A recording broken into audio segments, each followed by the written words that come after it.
என்ன கொடுத்துருக்காங்கன்னா 121 கோடி கொடுத்துருக்காங்க 2011. இப்ப இருக்கிறது எங்க 2025, 14 வருஷம் கிராஸ் பண்ணி வந்துட்டோம். ஸோ உலகத்துல எங்க பாருங்க, ஃபர்ஸ்ட் பாப்புலஸ் கண்ட்ரி வந்து இந்தியா. 145 கோடி ரீச் ஆயிட்டோம். Excellent achievement. ஓகே, இந்த பாப்புலேஷன் ரொம்ப அதிகமானது காரணம் என்னது? அந்த பர்த் கண்ட்ரோல்லாம் தவறிட்ட கவர்மெண்ட்ஸ், மோஸ்ட்லி வந்து நார்த்தன் கவர்மெண்ட்ஸ். சைனாவில் 140 கோடி, 2வது கண்ட்ரி. இப்போ வந்து போன வாரம் வந்து என்ன நடந்தது சைனாவில் ஒரு மாநாடு நடத்தினாங்க. What is the name of it? Shanghai cooperation organisation அப்படின்னு சொல்லுவாங்க, சரிங்களா? SCO அப்படின்னு பேர். ஷங்காய் கோஆபரேஷன், ஷங்காய் ஒத்துழைப்பு மாநாடுன்னு ஒரு மாநாடு. அதுல வந்து 25 கண்ட்ரிஸ் இருக்கு. அதுல முக்கியமான கண்ட்ரி வந்து ஸ்டார்ட் பண்ணும்போது சைனா, இந்தியா, 3வது ரஷ்யா, 4வது பிரேசில், 5வது சவுத் ஆப்பிரிக்கா. நல்ல பிரிக்ஸ் கண்ட்ரிஸ். பிரிக்ஸ்ல இந்த 5 கண்ட்ரிஸ் இருக்கு ஆக்சுவலா. இந்த 5 கண்ட்ரிஸ் தான் வந்து ஒரு லீட் கண்ட்ரிஸ் மிடில் லெவல்ல.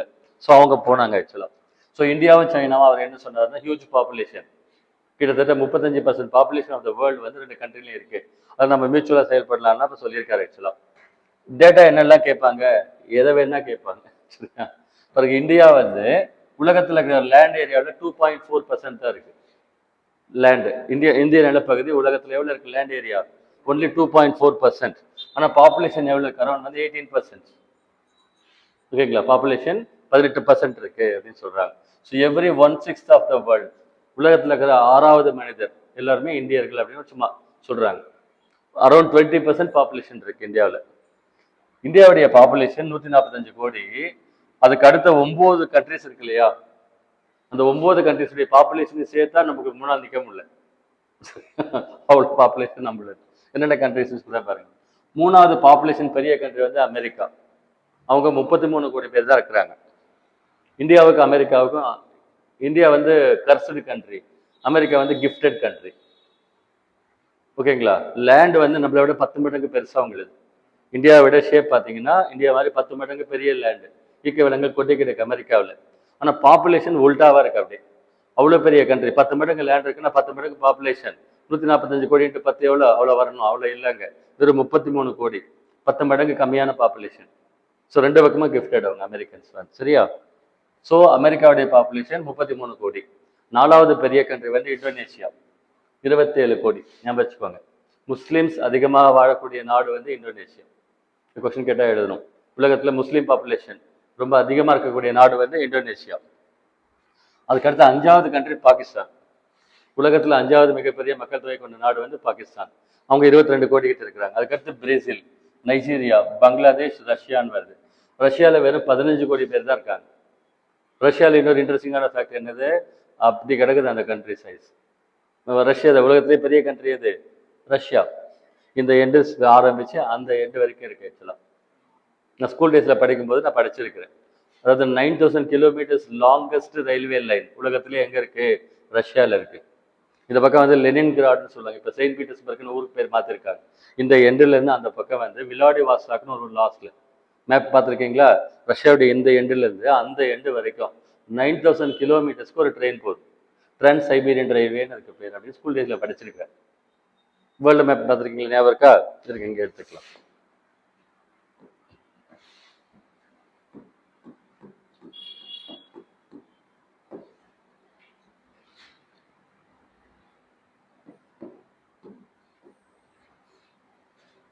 ஆன் பண்ணீங்க, பண்ணியிருக்கீங்களா?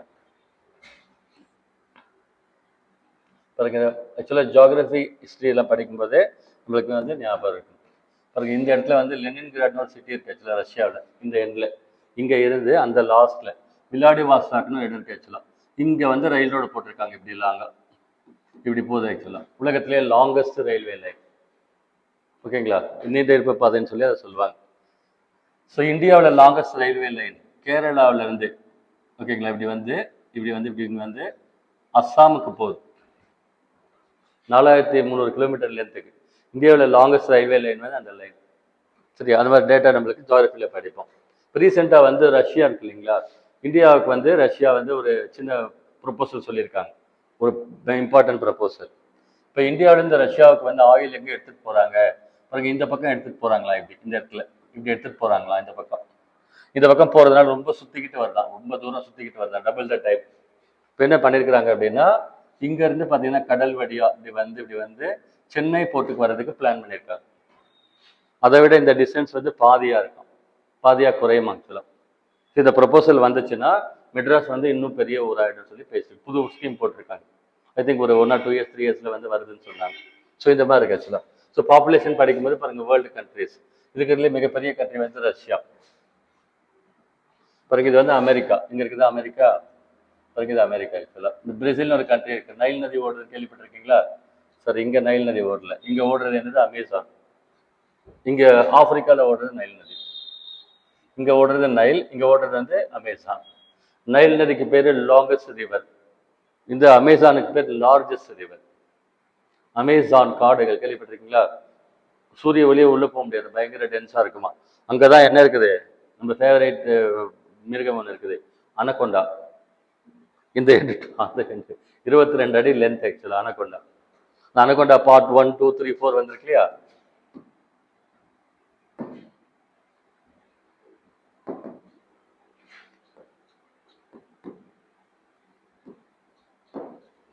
ஸோ இந்த மாதிரி பாப்புலேஷன் இருக்கு ஆக்சுவலா, சரிங்களா? ஸோ இந்தியாவில் பாப்புலேஷன் என்னென்ன பண்ணாங்க, இந்தியாவில் வந்து மக்கள் தொகை கணக்கெடுப்பு எப்போ எடுத்தாங்க அப்படின்னா, வெரி ஃபர்ஸ்ட் சென்சஸ் வந்து எப்போ எடுத்தாங்க, 1872ல லார்டு மேயோ பிரபுன்னு ஒருத்தர் இருந்தார், அவர் பீரியட்ல எடுத்தாங்க. அது ப்ராப்பரா இல்லை, சும்மா ஒரு ரஃப் அட்டம் போட்டாங்களா, ரஃப் ஸ்டெப் எடுத்தாங்களா, அல்லது குரூட் சென்சஸ் அப்படின்னு பேர். 1872ல rough estimate of population was attempted. Proper census எப்போ எடுத்தாங்கன்னா 1881ல ரிப்பன் பிரபு பீரியட்ல எடுத்திருக்கிறாங்க இந்தியாவில் வந்து. அப்புறம் இந்தியாவுடைய பாப்புலேஷன் டைனமிக்ஸ் பார்த்தீங்க அப்படின்னா, இந்தியாவில் இருக்கக்கூடிய பாப்புலேஷன் 145 கோடின்னு படித்தோம். அதில் half ஆஃப் த பாப்புலேஷன், இந்தியாவுடைய பாப்புலேஷன்ல half ஆஃப் த பாப்புலேஷன் 4 ஸ்டேட்லேருந்து வருது. என்னென்ன ஸ்டேட்? உத்தரப்பிரதேசம், பீகார், வெஸ்ட் பெங்கால், அந்த ஆந்திர பிரதேஷ். இந்த 4 ஸ்டேட்டு ரொம்ப பாப்புலர் ஸ்டேட்ஸ். அதுலேயே வந்து அந்த ஃபர்ஸ்ட் 2 ஸ்டேட்ல வந்து 1/4 ஆஃப் த பாப்புலேஷன் இருக்கு ஆக்சுவலா. 2 ஸ்டேட்ல 1/4 ஆஃப் த பாப்புலேஷன் வந்துடுது. என்னென்ன ஊர் அதுனாக்கா, என்னென்ன ஸ்டேட்டு? உத்தரப்பிரதேசம் அண்ட் பீகார். உத்தரப்பிரதேசம் பீகாரும் எங்க இருக்குது? கங்கை நதி படுகையில் இருக்கு ஆக்சுவலா. The most fertile region in the world அப்படின்னு சொல்லுவாங்க, அதனால அங்க இருக்கு ஆக்சுவலா.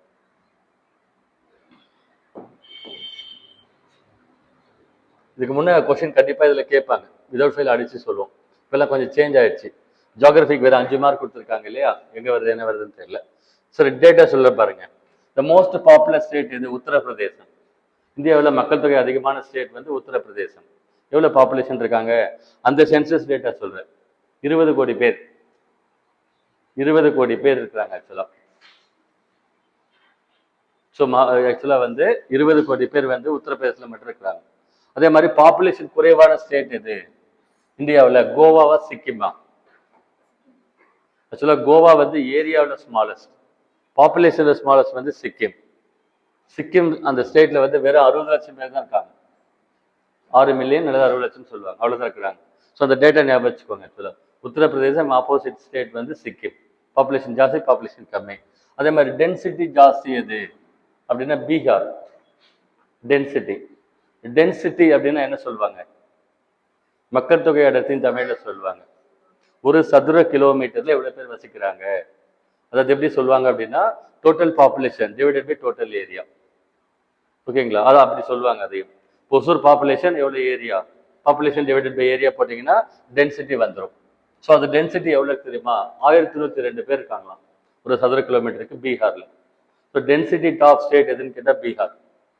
ஸோ டென்சிட்டி பாட்டம் ஸ்டேட் எது? அருணாச்சல் பிரதேசம். அருணாச்சல் பிரதேசல ஒரு சதுர கிலோமீட்டருக்கு 17 பேர் தான் இருக்காங்களாம். ஸோ டென்சிட்டி டாப் பீகார், ஆப்போசிட்ல அருணாச்சல் பிரதேசம். அதே மாதிரி யூனியன் டெரிட்டரியில டென்சிட்டி அதிகம் எதுன்னு கேட்டா என்ன சொல்லுவீங்க வழக்கமா? டெல்லி இருக்குல்ல, டெல்லி தான் பாப்புலேஷன் ஜாஸ்தி. டென்சிட்டி கம்மியா இருக்கிறது எங்கன்னா அந்தமான் நிக்கோபார். அந்தமான் நிக்கோபார்ல ஒரு 550 ஐலண்ட்ஸ் கிட்ட இருக்கான். அது 27 ஐலண்ட்ஸ் மட்டும் தான் மக்கள் இருக்காங்க, மற்ற ஐலண்ட்ஸ்ல மக்கள் இல்லையா, எம்டியா இருக்குன்னு சொல்றாங்க. ஸோ இந்த பாப்புலேஷன் எதுக்காக படிக்கிறோம்? எல்லா டேட்டாவும் அதை பேஸ் பண்ணி தான் படிக்கிறோம் நம்ம. பாருங்க, ஏஜ், பாலினம், marital status, caste, religion, language, occupation, education, everything is based on population.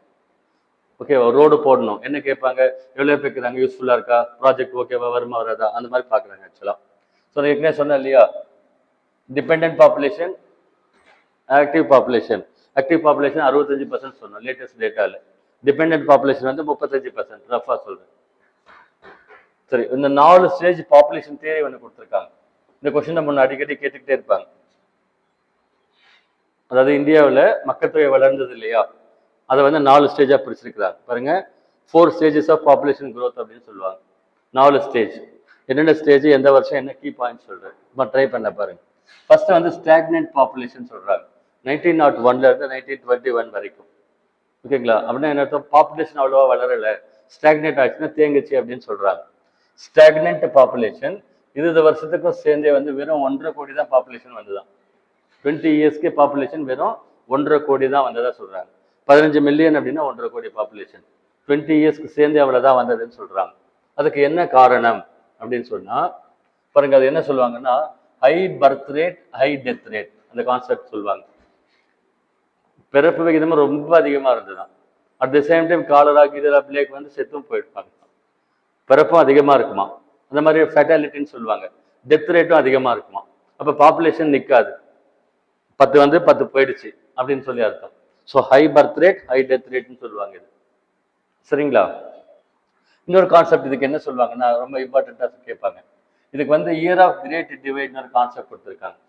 Year of great divide, பெரும் பிளவியல் ஆண்டுன்னு தமிழ்ல சொல்லுவாங்க. அப்படின்னா என்ன சொல்றாங்க அப்படின்னா இந்த பீரியட்ல பாப்புலேஷன் வளரவே இல்லை. பாருங்க, 0.31%. 1921ல பாப்புலேஷன் குரோத்தே இல்லை. வழக்கமாக எவ்வளோ இருக்கும்? 18%, 15% அப்படிலாம் இருக்கு ஆக்சுவலா. ஸோ பாப்புலேஷன் குரோத்தே ஆகலை, 1% கூட வரலை.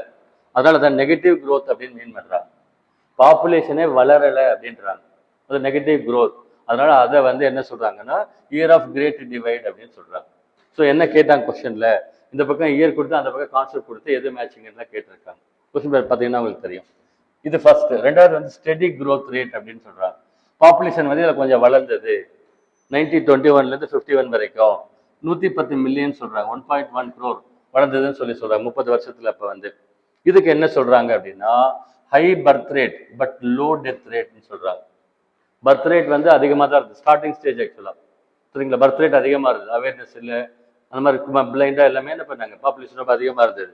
ஆனா என்னாச்சு அப்படின்னாக்க மெடிக்கல் ஃபெசிலிட்டிஸ் கொஞ்சம் கொஞ்சமா இம்ப்ரூவ் பண்ணாங்க. மருந்து கண்டுபிடிச்சாங்க, ஹாஸ்பிட்டலைசேஷன், பெட்டர் கேர் ஃபெசிலிட்டிஸ்லாம் கொண்டு வந்தாங்க. அதனால கொஞ்சம் இறப்பை வந்து தடுக்க முடிஞ்சது. இப்போ கேன்சர் பேஷண்ட் முன்னெல்லாம் செத்து போயிடுவாங்க, இப்போ ட்ரீட்மெண்ட் இருக்கு. அந்த மாதிரி வந்து ஸோ இதில் என்ன சொல்றாங்க பாருங்க, not a rice in fertility, birth ரேட்ல அதிகமாச்சுன்றது கிடையாது, பட் டிக்ளைன் இன் மார்டாலிட்டின்னு சொல்றாங்க. டெத் ரேட் குறைஞ்சது காரணம் பெட்டர் மெடிக்கல் ஃபெசிலிட்டிஸ். ஸோ இதுக்கு என்ன பேர் actually, high birth rate, low death rate அப்படின்னு சொல்லுவாங்க.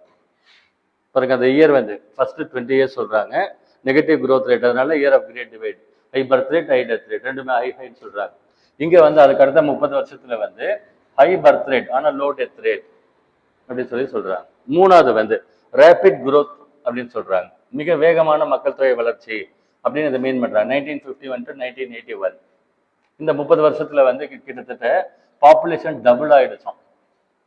பாப்புலேஷன் பாருங்க, 361 மில்லியன் சொல்றாங்க. 36 கோடியா இருந்த பாப்புலேஷன் 1951ல 36 கோடி இருந்த பாப்புலேஷன் 1981ல 30 வருஷத்துல என்ன ஆயிடுச்சு, 68.3 கோடியா டபுள் ஆயிடுச்சு. பாப்புலேஷன் அதிகமா வளர்ந்துருச்சு ஆக்சுவலா. இது பாருங்க, பாப்புலேஷன் growth டபுள்டு. ரெண்டாவது வந்து இந்த ஸ்டேஜுக்கு என்ன பேர் அப்படின்னா பாப்புலேஷன் எக்ஸ்ப்ளோஷன், மக்கள் தொகை வெடிப்புன்னு சொல்லுவாங்க தமிழ்ல. ஸோ தேர்ட் ஸ்டேஜ்ல பாப்புலேஷன் எக்ஸ்ப்ளோட் ஆச்சு. இங்கே என்ன கான்செப்ட் சொல்லணும், high birth rate, low death rate, better medical facilities பயங்கரமா இம்ப்ரூவ் பண்ணாங்க.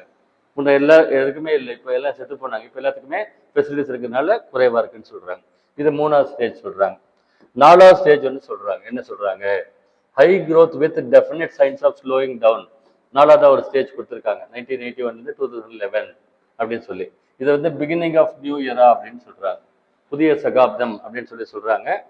ஸோ இதில் வந்து டேக் ஆஃப் ஸ்டேஜ் அப்படின்னு சொல்றாங்க. இந்த கான்செப்ட் பேர் வந்து டெமோகிராஃபிக் டிரான்சிஷன் சொல்லுவாங்க. ஸோ 4 ஸ்டேஜ், 4 கீ பாயிண்ட்ஸ் என்னன்னு சொல்லியிருக்காங்க. அப்புறம் ஃபுல்லாக டேட்டா கொடுத்துருக்குறாங்க, என்னென்ன ஏதுன்னு சொல்லி டேட்டா கொடுத்துருக்காங்க. மைக்ரேஷன் பாருங்க, 37% வந்து இந்தியாவில் மைக்ரேட் ஆகுறாங்களாம். எங்கேருந்து எங்கே போவாங்க, நகரத்துலேருந்து கிராமத்துக்கு போவாங்களா, கிராமத்துல நகரத்துக்கு போவாங்களா, கிராமத்துலேருந்து நகரத்துக்கு போவாங்க. சரியா? அப்புறம் செக்ஸ் ரேஷியோ பாருங்க, போன எக்ஸாம்பிள் கேட்டிருக்காங்க. இந்தியாவுடைய செக்ஸ் ரேஷியோ 2011 சென்சஸ்ல எவ்வளோ 940. அதே டேட்டா தமிழ்நாட்டுக்கு சொல்லுவாங்க. தமிழ்நாட்டுக்கு 555 நினைக்கிறேன். இந்த டேட்டாலாம் படிச்சுக்கணும். தமிழ்நாட்டுக்கு ஒரு டேட்டா பேஸ் இருக்கு ஆக்சுவலாக, இந்தியாவுக்கு ஒரு டேட்டா பேஸ். இந்தியாவில் செக்ஸ் ரேஷியோ ஆண் பெண் விகிதம் வந்து 940. ஆனால் ஹையஸ்ட் எங்கே இருக்குது? கேரளாவில் ஆண் பெண் விகிதம். கேரளாவில் என்ன இருக்குது? பெண்கள் அதிகம். இந்தியாவில் ஒரே ஒரு ஸ்டேட்டில் பெண்கள் அதிகம், அதாவது ஆண்களோட பெண்கள் அதிகமாக இருக்காங்க. சேச்சிஸ் எல்லாம் இருக்கிறாங்க, கேரளைட்ஸ் இருக்காங்க இல்லைங்களா? இங்கே இந்தியன் சொசைட்டிலே கேரளாவில் மட்டும்தான் ஃபீமேல்ஸ் வந்து டாமினேட் பண்ணுறாங்க. ஃபேமிலி ஹெட்ஸாக இருக்கிறது ஃபீமேல்ஸ் வந்து அங்கே இருக்கிறாங்க. அங்கே ஒன்று மட்டும் அந்த சொசைட்டி அப்படி இருக்குது. மற்ற இடத்துல எல்லாமே வந்து ஹெட் ஆஃப் த ஃபேமிலி வந்து மேல்ஸ், அங்கே மட்டும் ஃபீமேல்ஸ். கேரளா லேடிஸ் வந்து பயங்கரமாக டாமினேட் பண்ணுவாங்கன்னு சொல்லுவாங்க.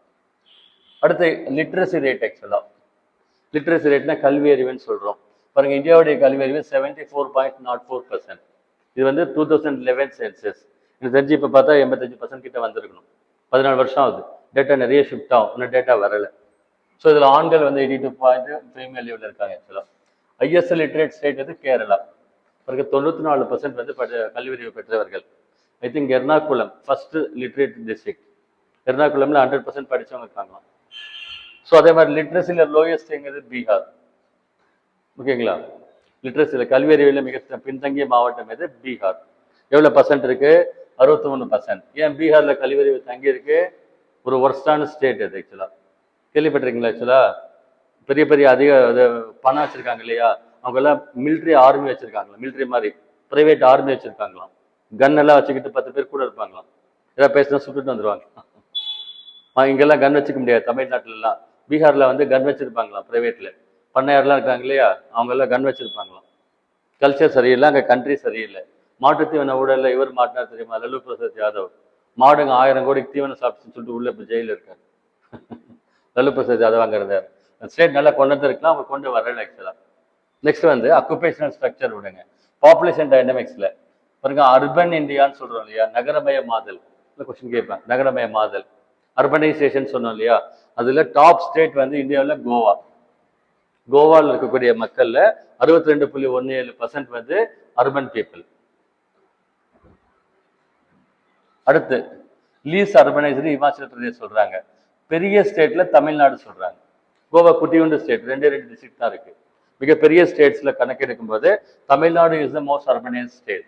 48% தமிழ்நாட்டுக்குடைய மக்கள் வந்து நகரப்புறத்துல வசிக்கிறாங்க அப்படின்னு அர்த்தம். ஆக்சுவலா அப்புறம் மில்லியன் பிளஸ் சிட்டிஸ் கேள்விப்பட்டிருக்கீங்களா? Million plus cities. ஒரு மில்லியன் அப்படின்னா 10 லட்சம். 10 லட்சம் பாப்புலேஷன் தான் மாநகராட்சிலாம் சொன்னேன் இல்லையா. இந்தியாவில் மில்லியன் பிளஸ் சிட்டிஸ்ன்னு சொல்லுவாங்க. அதாவது 10 லட்சத்துக்கும் மேல். மேடம் அதான் மேடம் ஆக்சுவலாக எங்கே எக்ஸ்பிளைன் பண்ண பாருங்களேன். The most urbanise state in India மொத்தமாக கேட்டாங்கன்னா கோவா சொல்லணும். அமங் லார்ஜர் ஸ்டேட்ஸ், பெரிய மாநிலங்கள்லன்னு ஒரு டேட்டா தான் கேட்டாங்கன்னா தமிழ்நாடு சொல்லணும். மில்லியன் பிளஸ் சிட்டிஸ் அப்படின்னு ஒன்று இருக்கு. இன்னொரு கான்செப்ட் புதுசா இந்த அர்பனைசேஷன் ஒரு டாபிக் இருக்கு, அதை சொல்லுவாங்க. அர்பன் அக்ளமோரேஷன் ஒரு கான்செப்ட் சொல்றாங்க. பெருநகர் வளர்ச்சி குழுமம் கேள்விப்பட்டிருக்கீங்களா? கிரேட்டர் சென்னை கார்பரேஷன் சொல்லி மெட்ராஸ்க்கு வச்சிருக்காங்க. மெட்ராஸ்க்கு கிரேட்டர் சென்னை கார்பரேஷன் அப்படின்னு வச்சிருக்காங்க. பெருநகர் வளர்ச்சி குழுமம், அதுல அர்பன் அக்ளோமரேஷன் சொல்றாங்க. எப்படி இந்த கான்செப்டை புரிஞ்சுக்கலாம் அப்படின்னா, மெட்ராஸ்ல பெங்களூர் எடுத்துக்கோங்க. ஆக்சுவலா கோர் சிட்டி இருக்கு இல்லைங்களா, கோர் சிட்டி பெங்களூர் சிட்டி. கரெக்டாக சொல்லுங்க பார்க்கலாம். ஒரு 10 கிலோமீட்டர் சொல்லலாமா? பெங்களூர் மெயின் பாயிண்ட்ல இருந்து ஒரு 10 கிலோமீட்டர் இல்லை 12 கிலோமீட்டர் கோர் சிட்டி அப்படின்னு சொல்லலாம். அப்புறம் அதுக்கு சுற்றி இருக்கிற விளிம்பு நிலை ஊருங்கெல்லாம், ஒசூர் இந்த பக்கம் இருக்குது, அந்த பக்கம் பாகலூர், மாலூர், ஒஸ்கோட், அது மாதிரிலாம் சொல்லுவாங்க. நீல்மங்கலா சொல்லுவாங்க, பிடிது, இது மாதிரி அவுட்டர் ஏரியாஸ் இருக்கு இல்லைங்களா. அதையெல்லாம் ஒட்டுமொத்தமாக சேர்த்து சொன்னால் இந்த கான்செப்ட்ல அர்பன் அக்ளமரேஷன் அப்படின்னு சொல்லுவாங்க. பெருநகர் வளர்ச்சி குழுமம்னா சிட்டியை சுற்றி வெளிப்புறத்தில் இருக்காங்களா அதெல்லாம் சேர்த்து சொல்றாங்க. அதுக்கு பேர் ஆக்சுவலா பாருங்க, கிரேட்டர் மும்பைல வந்து 2.5 கோடி பேர் சொல்றாங்க. மும்பை பெருநகர் வளர்ச்சி, Mumbai city plus outer areas, ஓகேங்களா, அந்த ஏரியாலாம் சேர்த்தா 2.5 கோடி 26 2.6 crores சொல்றாங்க. டெல்லியில அதிகமா சொல்றாங்க, 2.8 crores சொல்றாங்க. டெல்லி பிளஸ் டெல்லி சுற்றி இருக்கிற ஏரியா ஃபுல்லா சொல்லி சிட்டி வைஸ் சொன்னோம்னா பாம்பே ஃபர்ஸ்ட்ல காட்டுறாங்க. சிட்டின்றது கோர் சிட்டி மட்டும். ஸோ பாம்பே சிட்டியில மட்டுமே 2 கோடி பேர் இருக்கிறாங்க. ஆஸ்திரேலியாவுடைய கான்டினென்ட் இருக்கு இல்லையா, அதுல டோட்டல் பாப்புலேஷனே 2 கோடி பேர் தான் இருக்காங்க. ஆஸ்திரேலியன் கான்ஸ்டியூஷன் மேப் பார்த்துருக்கீங்க இல்லையா? ஆஸ்திரேலியா ஃபுல்லாவே 2 கோடி தான். நம்ம பாம்பே சிட்டிஸ் பாப்புலேஷன் 2 கோடி தான். ஆஸ்திரேலியாவில் எங்கேயுமே பார்க்க முடியாது, மனித தலையே பார்க்க முடியாது, ஒன்லி கங்காரூஸ் தான் இருக்குமா, மக்கள் கிடையாது அவ்வளவா அப்படின்னு சொல்றாங்க. ஸோ பாம்பே, நெக்ஸ்ட் டெல்லி சொல்லுவாங்க, 3 கல்கட்டா, ஆக்சுவலாக 4வது சென்னையை சொல்லுவாங்க முன்னே. இப்போ எனக்கு என்னமோ பார்த்தா பெங்களூர் ஜாஸ்தியாக டேட்டா காட்டுது, மெட்ராஸை விட பெங்களூர் ரொம்ப பெரிய ஊராக இருக்கு ஆக்சுவலாக அப்படின்னு சொல்றாங்க. ஹைதராபாத், அகமதாபாத் யாருடைய ஏரியா? மோடியுடைய ஏரியா, குஜராத் ஏரியாவில் அகமதாபாத். பாருங்க, இப்போ புதுசாக வந்து புல்லட் ட்ரெயின் போடுறாங்க. எந்த ஊர்ல எந்த ஊருக்கு போட்டிருக்கா தெரியுமா? பாம்பே டு அகமதாபாத். பாம்பே மேப் பார்த்துருக்கீங்களா? பாம்பேல இருந்து குஜராத்ல அகமதாபாத்னு ஒரு சிட்டி இருக்கு ஆக்சுவலா, ஓகேங்களா? அந்த ரூட்டு தான் ஃபர்ஸ்ட் புல்லட் ட்ரெயின் போட்டிருக்காரு, அது அவருடைய ஏரியா, அவங்க ஏரியாவில் ஃபர்ஸ்ட் போடுறாங்க. அதில் ஓகேனா இந்த பக்கம் வருவாங்க. பூனா, சூரத் அப்படின்லாம் வருது நிறைய சிட்டிஸ். தமிழ்நாட்டில் என்ன சிட்டிஸ் இருக்கு பாருங்க. சென்னை வந்து இந்தியாவில் இருக்கிற 4வது பெரிய சிட்டி. இந்தியாவில் இருக்கிற 4 பெரிய சிட்டி வந்து ஃபர்ஸ்ட் பாம்பே சொல்லுவாங்க, 2வது கல்கட்டா, இப்போ டெல்லி, 3வது கல்கட்டா, 4வது சென்னை, 5வது பெங்களூர் சொல்லுவாங்க, 6வது ஹைதராபாத், 7வது அகமதாபாத். இப்படி ஒரு டேட்டா சொல்றாங்க இதில். அப்புறம் பூனா, சூரத், ஜெய்ப்பூர், கான்பூர் அப்படிலாம் வருது. அதில் தமிழ்நாட்டில் வந்து ஃபர்ஸ்ட் வந்து சென்னை. ஐ திங்க் 1.25 கோடி பேர் இருக்கிறதா டேட்டா சொல்லியிருக்காங்க. நெக்ஸ்ட் வந்து கோயம்புத்தூர், இந்தியாவில் 16வது பெரிய சிட்டியா கோயம்புத்தூர். எவ்வளோ டேட்டா சொல்றாங்க?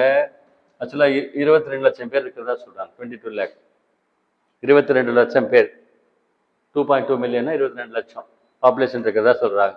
மதுரை வந்து 31வது சிட்டியா சொல்றாங்க, 15 லட்சம் பாப்புலேஷன் சொல்றாங்க மதுரையில். நெக்ஸ்ட் திருச்சியில் வந்து 52வது சிட்டி, 10 லட்சம் பாப்புலேஷன் சொல்றாங்க. சேலம் வந்து 8.5 லட்சம் பாப்புலேஷன் அப்போ சொல்றாங்க. ஒசூர்ல வந்து 5 லட்சம் பாப்புலேஷன். இப்போ டேட்டா காலில் போட்டு பார்த்தா ஒரு 4 லட்சம் காட்டுது ஒசூர் பாப்புலேஷன். இப்போ இன்னும் கொஞ்சம் லேட்டஸ்டாக ஒரு 15% வந்து அப்ரிஷியேட் ஆகும்.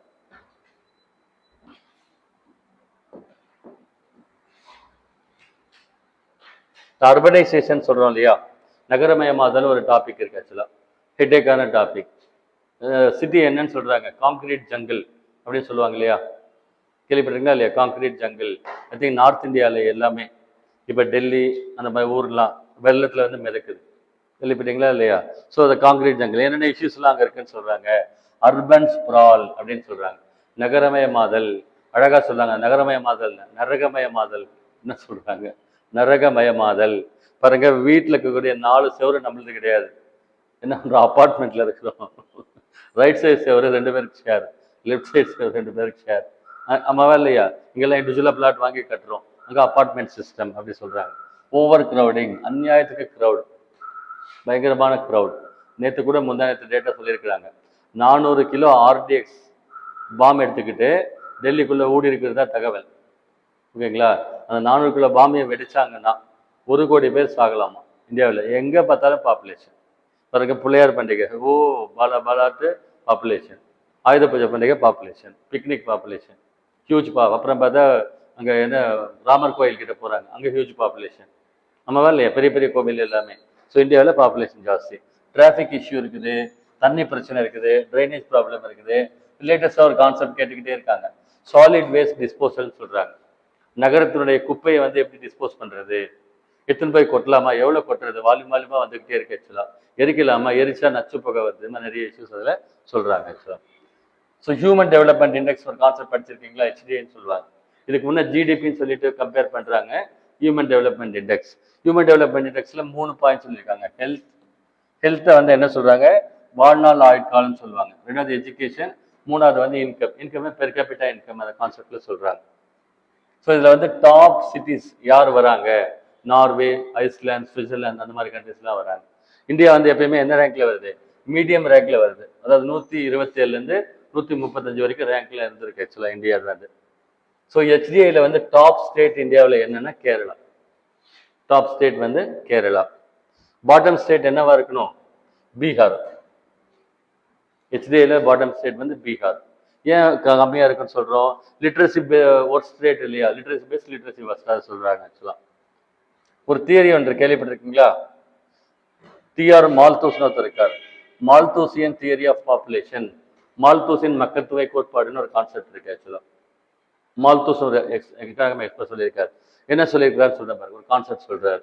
பூமியில வந்து மக்கள் தொகை வளர்ச்சி ஆகுது இல்லையா, அது ஒன்று. மக்கள் தொகை வளர்ச்சி ஒரு பக்கம் போயிட்டு நிறைய மக்கள் வராங்க. இன்னொரு பக்கம் வந்து அவங்களுக்கு தேவையான சாப்பாடு இருக்குல்ல, ஃபுட் இருக்கு இல்லையா, அதுவும் வளரணும் இல்லையா, அதுவும் வளரணும். 5 பேர்னா 5 பேருக்கு ஃபுட்டு வேணும், 100 பேர்னா 100 பேருக்கு ஃபுட்டு வரணும் இல்லையா. அதை என்ன சொல்றாரு அப்படின்னா, பாப்புலேஷன் வந்து வளர்ச்சி அடையுது இல்லையா, அது எப்படி போயிட்டு இருக்கு, ஜியோமெட்ரிக் ரேஷியோல போயிட்டு இருக்கோம், பயங்கர ஃபாஸ்டா வளருதுன்னு சொல்றாங்க. 1 கியூப் 2 கியூப் 3 கியூப் 4 கியூப்ன்ட்டு பல மடங்கா போகுது. அது இங்கிலீஷ்ல என்ன சொல்றோம், ஜியோமெட்ரிக் ரேஷியோ, பெருக்கிற விதத்துல போகுது அப்படின்னு சொல்றாங்க. ஆனா ஃபுட் ப்ரொடக்ஷன் வந்து அரித்மெட்டிக் ரேஷியோல தான் வருது. இது கிராஜுவலா வளருது, அது ரொம்ப அதிகமா வளருது. அப்ப என்ன வருது, ஃபுட் ஸ்கேர்சிட்டி காசு ஆகுது. அந்த ஹியூஜா வளர பாப்புலேஷனுக்கு தேவையான உணவு வந்து இங்க வந்து உற்பத்தி பண்றது இல்லை, பேலன்ஸ்டா இல்லை, இம்பேலன்ஸ்டா இருக்கு இல்லையா அப்படின்னு சொல்றாரு. ஸோ இந்த இம்பேலன்ஸ்டா இருக்கு இல்லையா, இதை பேலன்ஸ் பண்ண என்ன பண்ணணும் அப்படின்னு சொல்றாரு அப்படின்னா, இயற்கையை வந்து கேர் பண்ணிக்கலாம். அதுக்கு பேர் பாசிட்டிவ் செக் அப்படின்னு சொல்றாரு. ஓகேங்களா, இயற்கை இருக்கு இல்லையா, அதுவே வந்து பேலன்ஸ் பண்ணிக்குமா. இப்போ உடம்பு வந்து பேலன்ஸ் ஆகிக்கும் கேள்விப்பட்டிருக்கீங்க இல்லையா, உடம்பு சரியில்லைன்னு சொல்லி கேள்விப்படும், 3 நாள் 4 நாள் இருக்கும், அதுக்கப்புறம் உடம்பு சரியாகுதா இல்லையா, ஒன்று ஆட்டோமேட்டிக்காக சரியாயிடும், இம்யூனிட்டி ஜாஸ்தியாக இருந்தா, இல்லை மெடிசன்ல சரியாயிடும், அப்படியே ஆன்லைன் ஆகிக்கும் இல்லையா. அந்த மாதிரி வந்து இயற்கை என்ன செய்யுது அப்படின்னாக்க, மக்கள் தொகை ரொம்ப அதிகமாக இருக்குதா, ஓஹோ, பிளேக் நோய்னு ஒரு நோய் அனுப்புது, ஒரு 300 கோடி பேர் 20 கோடி பேர் சாகடிக்குது, மண்ணோட மண்ணாக்கிடுது, சுனாமியை அடிக்குது. இந்த மாதிரி வந்து இயற்கை பேரிடர்களை காசு பண்ணுதுன்னு சொல்றாரு. பூமி பேலன்ஸ் பண்றதுக்காக அந்த ஈக்குவாலிட்டி இல்லை இல்லையா, ஃபுட் ப்ரொடக்ஷனும் பாப்புலேஷன் ப்ரொடக்ஷனும் டிஃபரன்ஸ் இருக்கு. அதுக்கு வந்து டிசீசஸ் காஸ் பண்ணுது, எர்த்குவேக் காஸ் பண்ணுது, சுனாமி, ஃப்ளட், லேண்ட்ஸ்லைட். அவ்வளோ நார்த் இந்தியா ஃபுல்லாக ஃப்ளட்டு, லேண்ட்ஸ்லைடு, ஃப்ளட்டு, இது எல்லாமே நடக்குது நார்த் இந்தியாவில். வண்டியில் போயிட்டே இருந்தாங்க, திடீர்னு பார்த்தா மேலேருந்து கீழே வந்து ரோடு பிளாக் ஆயிடுச்சு. அண்டர்ஸ்டாண்ட், இந்த மாதிரிலாம் நடக்குது ஆக்சுவலாக. இதுக்கு பேர் வந்து பாசிட்டிவ் செக்ஸ் அப்படின்னு சொல்றாங்க. இயற்கை முறையிலே பாப்புலேஷன் கண்ட்ரோல் ஆகிடுதுன்னு சொல்றாங்க. இன்னொன்று வந்து செயற்கையா நம்ம பண்ணோம், ப்ரிவென்டிவ் செக்ஸ் அப்படின்னு சொல்றாரு. மனிதர்கள் வந்து பாப்புலேஷன் அதிகமா போகாம கண்ட்ரோல் பண்ணிக்கணும் அப்படின்றாரு. அதுக்கு என்ன சொல்றாரு அப்படின்னு சொன்னா, குழந்தை வந்து பெற்றுக்கிறதெல்லாம் குறைக்கணும், அந்த மாதிரிங்களா சொல்றாரு ஆக்சுவலா.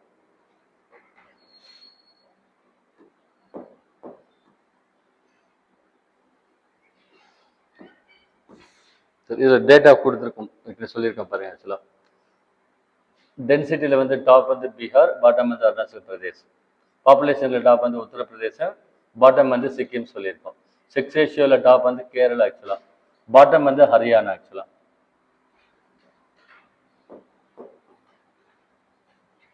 இந்தியாவில் ரிலீஜியஸ் பாப்புலேஷன், இது ஒருத்தன் கொஸ்டின் கேட்டிருந்தேன் ஆக்சுவலா.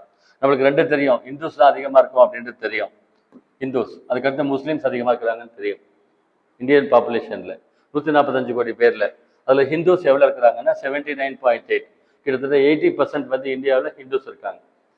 At the same time Muslims எவ்வளோ இருக்காங்கன்னா அரௌண்ட் 15%, 15% முஸ்லீம்ஸ் இருக்காங்க இந்தியாவில். அதுக்கப்புறம் வந்து கிறிஸ்டியன்ஸ் இருக்காங்க, அதுக்கு இந்த ஆர்டர் தெரிஞ்சுக்குவாங்க. கிறிஸ்டியன்ஸ் இருக்காங்க, அதுக்கடுத்து சீக்கியர்கள் இருக்காங்க, அதுக்கப்புறம் புத்திஸ்ட், அதுக்கப்புறம் ஜைனிஸ்ட். பாப்புலேஷனில் அசெண்டிங் ஆர்டரோ டிசெண்டிங் ஆர்டரோ எதாவது கொடுத்து கேட்டால் கேட்கலாம்.